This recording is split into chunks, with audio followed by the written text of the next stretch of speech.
When you think this was a little girl from an orphanage, extraordinary.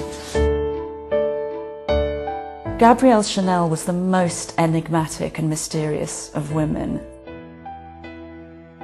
I'd always wanted to write about her ever since I first discovered her as a young woman. I first went to the House of Chanel in 1997. One gets some sense of who she really was inside her private apartment. And it was when I stepped into that private space, I began to have some sense of the enigma, the mystery that is Coco Chanel.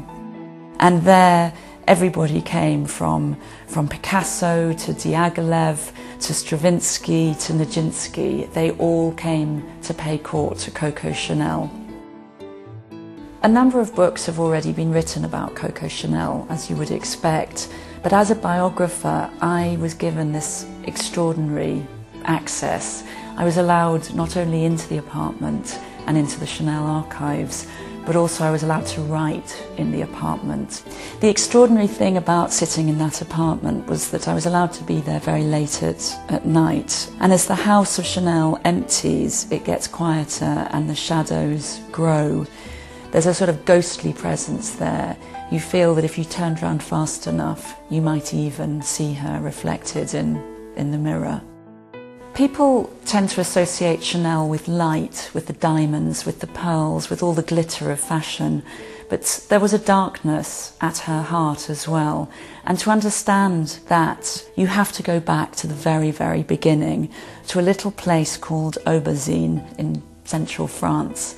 I went there to the monastery, and this was the place that was becoming a home to a young girl who had just lost her mother and been abandoned by her father.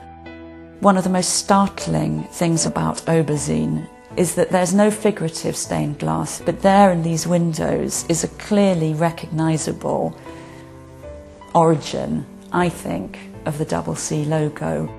I mean, it seems almost sacrilegious for a British writer to write a book about Chanel because she is the most famous French woman in the world, really. But I realised that Chanel has intriguing links with the British that have never been written about before. She came to England because of the Duke of Westminster, who she met at the end of 1923. And there are wonderful pictures which I discovered in private archives of Chanel entertaining the Duke of Westminster's hostess and mistress, totally accepted by British society in the late 1920s, surrounded by duchesses and ladies and absolutely every grand person you could think of. One of the Duke of Westminster's closest friends from youth was Winston Churchill, and it was through the Duke of Westminster that Chanel met Churchill and became friends with him. This was a friendship that was to be absolutely crucial during the Second World War. There's been a huge amount of speculation about Chanel and her activities in occupied Paris during the Second World War.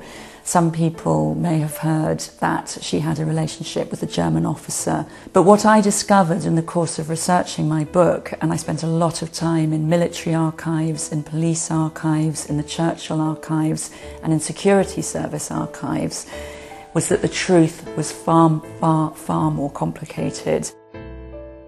This picture was taken in 1938, and it shows her at her dressing table at the Ritz, because although she lived in this very opulent apartment above the boutique, she slept at the Ritz. Growing old is not easy for anybody, but for Chanel, who had been such a great beauty, she was her own best model, her own best advertisement. She nevertheless managed to face herself in the mirror every night at the Ritz. She had nightmares, she slept walked, but she remained powerfully heroic. She continued to work and to design until the day she died.